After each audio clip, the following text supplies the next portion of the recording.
I feel like this was less of a contradiction tag and more of a please don't come for me tag.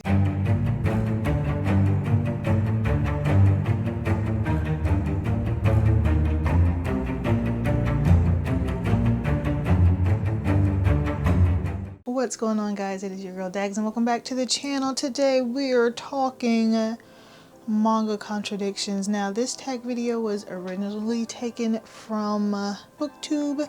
I will leave the original video down below, but I took it and I tweaked it a little bit and we're going to talk about some manga instead. So let's give it a go. So the first contradiction we're going to talk about is a genre that I love, but a manga that I hate in that genre. I love me a good zombie story. Come to think of it, I don't think I've actually read any zombie manga. I have The Walking Cat, but I haven't read it yet. I have the first volume of I Am Hero, but I have not read it yet.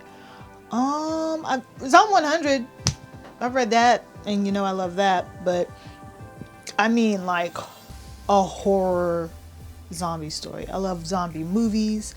I love novels about zombies. I love zombie TV shows. I don't know who approved Crueler to be made. I'm pretty sure it is the biggest waste of time I've ever spent on something that was supposed to be entertainment. If I would have known that Heartless was going to be burning manga out here, I would have sent it to him so he could burn it for free for the betterment of the country. This manga is terrible. So much so that I cannot remember a single character's name in this manga. I did do a volume 1 review on this manga series, and I was going to go back, you know, sift through it real quick so I could give you a synopsis. And then I decided that I didn't want to do that to myself because I hate it just that much. So if you are interested in it, I do an entire breakdown in the video. But this is a typical zombie story. A woman is trying to get to a base where everyone's safe and everything's a-okay, but she has to go through trials and tribulations before she reaches her destination.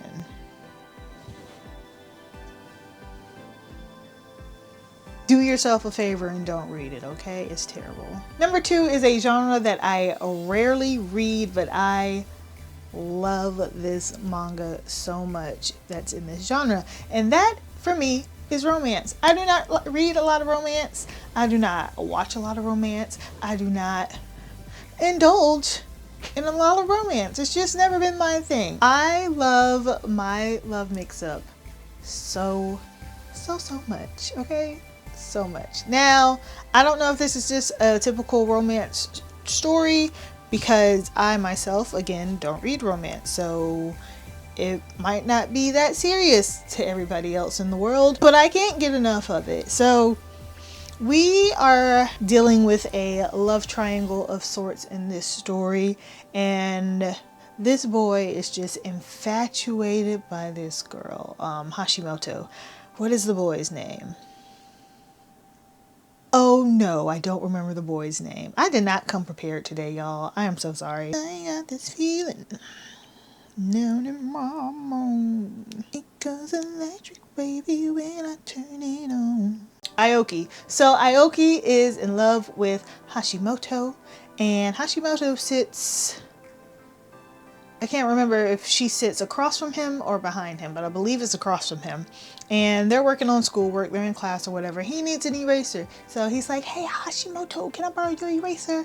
And she's like, sure, no problem. So he borrows the eraser from her and notices that there's a boy's name on it. And that boy's name is Ida. Now, Ida sits in front of Aoki. Ida is best boy. I love him so much. He is my son. Everyone should raise their children to be like Ida. Now, Aoki ends up dropping the eraser. It ends up bouncing and Ida picks it up, sees his name on the eraser, and it's like, oh my gosh, this boy has a crush on me.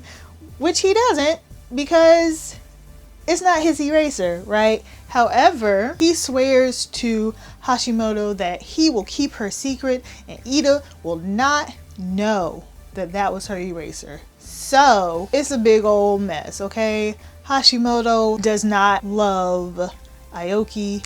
Aoki does not love Ida. What's a girl to do? I love this story so much. It's so cute. It's so much fun. The comedy is great. Putting my phone down. The comedy is great. It's silly. The whole story is a hot mess. Honestly, it could be ended in the real world. This would not be a situation, okay? But I don't know. I just love it so much. Check it out. The next one is a trope that I love, but I hate it in this manga. And we're going to talk about Love and Heart. We are hitting all of my angry spots today. I also did a volume 1 review on Love and Heart if you would like to see that. Listen, I love a mysterious character. I love an unreliable narrator. You know, people like that where I'm like, you're giving them the side eye throughout the story. And we get that in Love and Heart. And in the beginning, I was there for it. And even now, I want to look up the ending. I refuse to read it because the story was just not for me. I'm sorry. I won't go so far as to call it trash because Crueler is trash and deserves to be on a level all its own. But Love and Heart is just not for me or anybody that I know and love. So long story short, this is about a girl whose mother works overseas. This boy comes and ends up staying with her at her house without her mother because they used to be childhood friends. And oh my gosh, don't you remember me? I can't believe you don't remember me. It's cool or whatever. I'm just gonna move into your house while your mother's not here. She said it was fine. I know you haven't asked her, but trust me, she said it was fine. The main girl's like, sure, yeah, that makes sense. Sure, come on in. All the while, she cannot remember having a childhood friend or having a next door neighbor. In fact, the house that's next door to her, it is said that the entire family killed themselves. So who is this boy? And why is he in her house? Sounds like a great time, right? It's not. It's not. It's not a great time at all. Things might have changed in volume 3. I even tried to give it a chance. As much as I hated volume 1, I was like, let me give volume 2 a chance. Maybe, just maybe, something will make sense.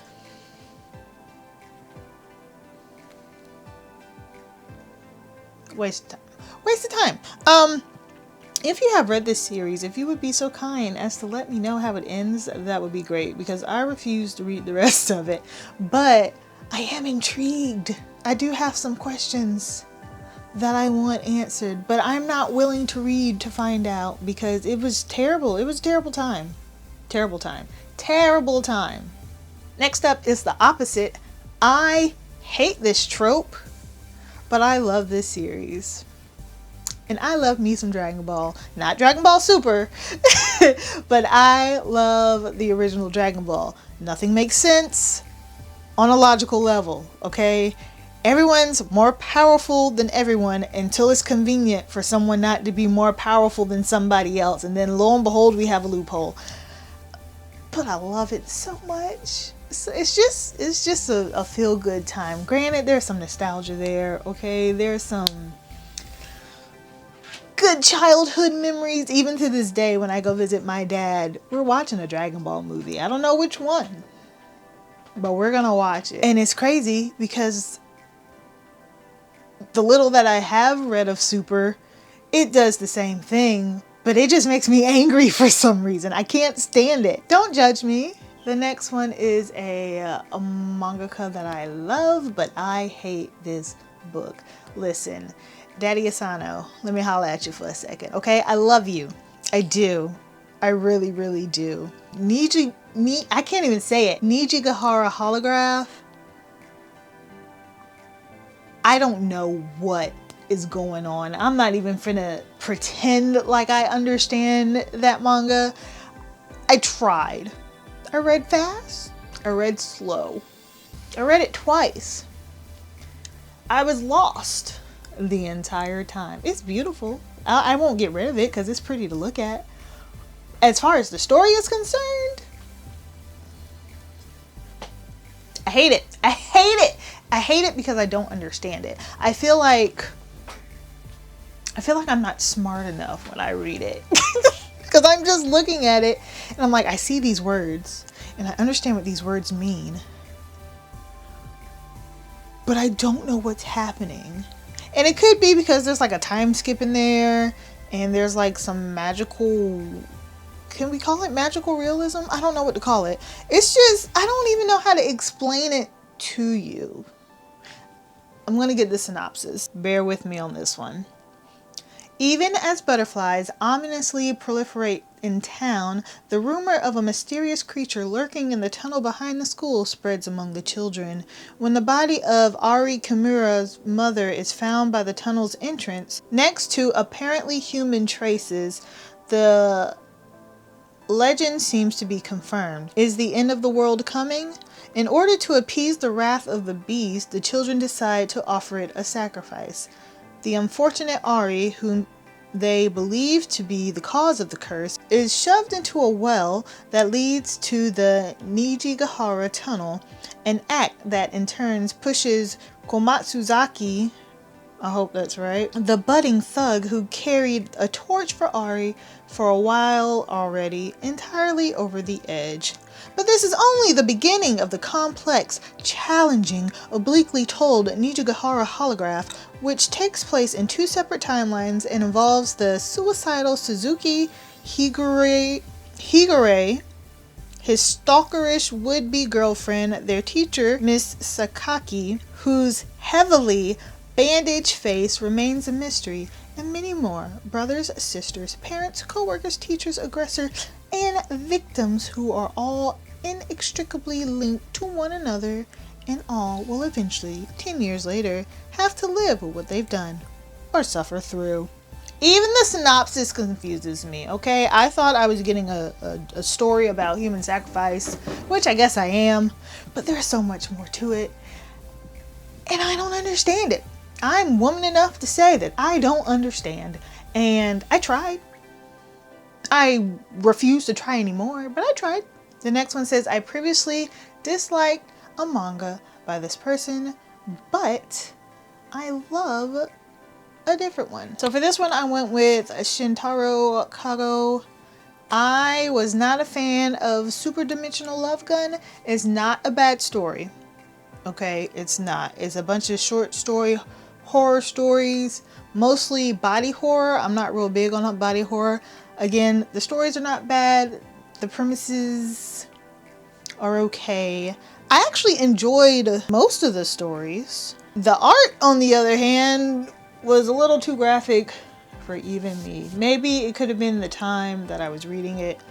I don't know, but it took me forever to read it because I would read a story, put it down, come back to it a couple of weeks later, read another story, put it back down. Like, it was just too much for me. However, Dimension 21 is so much fun. It's equally crazy, but it's comedic horror. Is that a thing? Comedic horror? We're gonna call it that. So we follow a home home aide, and her patients, basically, who are all elderly people, and there's always some weird supernatural stuff or some horror stuff happening around them, and it's just a great time. There's 2 volumes, I believe, and you can read them individually, like they're episodic, but every now and then they'll throw something in there that ties back to a different story and a different elderly person, and it's a great time. So it's not terrifying, but there is horror elements, and it's not straight comedy either. I laughed. That might say more about my character than the manga, but I definitely recommend it if you're into that kind of thing. Next up is I love this cover, but I hate this manga. I talked about this not too long ago, and that is back when you called us Devils I can't. It's so... I feel like this video is just me crapping on manga. Listen, this story is terrible, okay?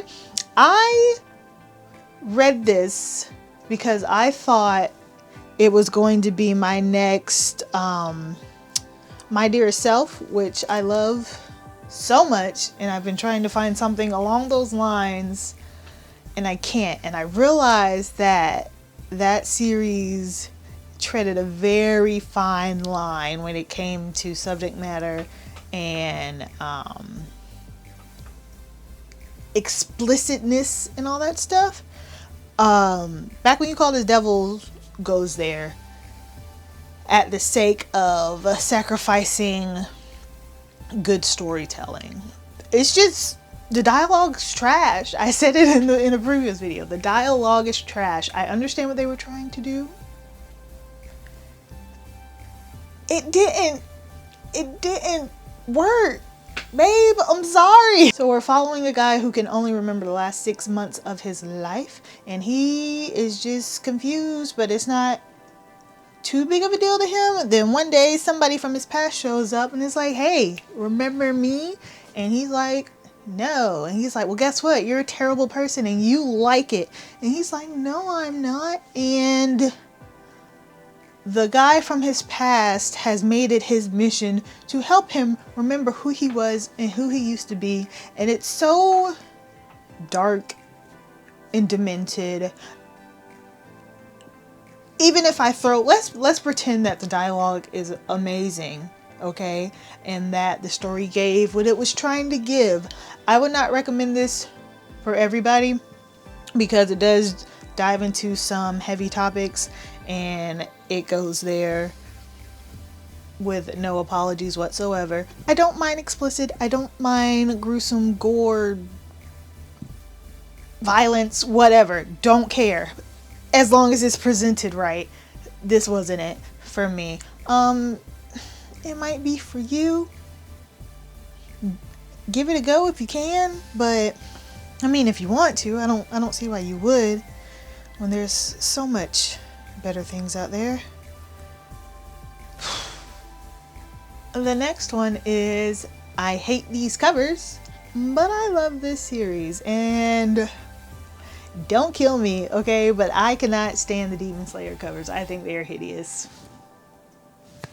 I'm not sorry for what I said. I hate the Demon Slayer covers so much. And you know what? Laura, I'm sorry. Hopefully you don't see this. I don't too much care for the Haikyuu covers either. Listen, hear me out. Demon Slayer is phenomenal. Haikyuu, also phenomenal.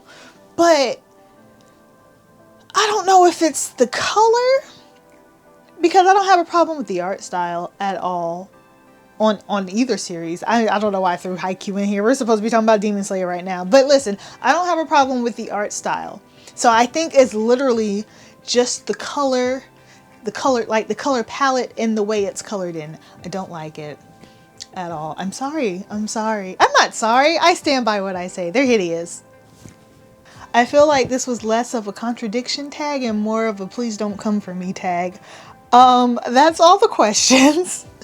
Thank you so much for watching. Let me know some of the answers that you have, or if you are out here making videos, I would love to see your contradiction tag video. Again, I will link the original video down below. I hope you all have a wonderful day. Please don't hate me. I love you. And I'll see you next Friday. Bye.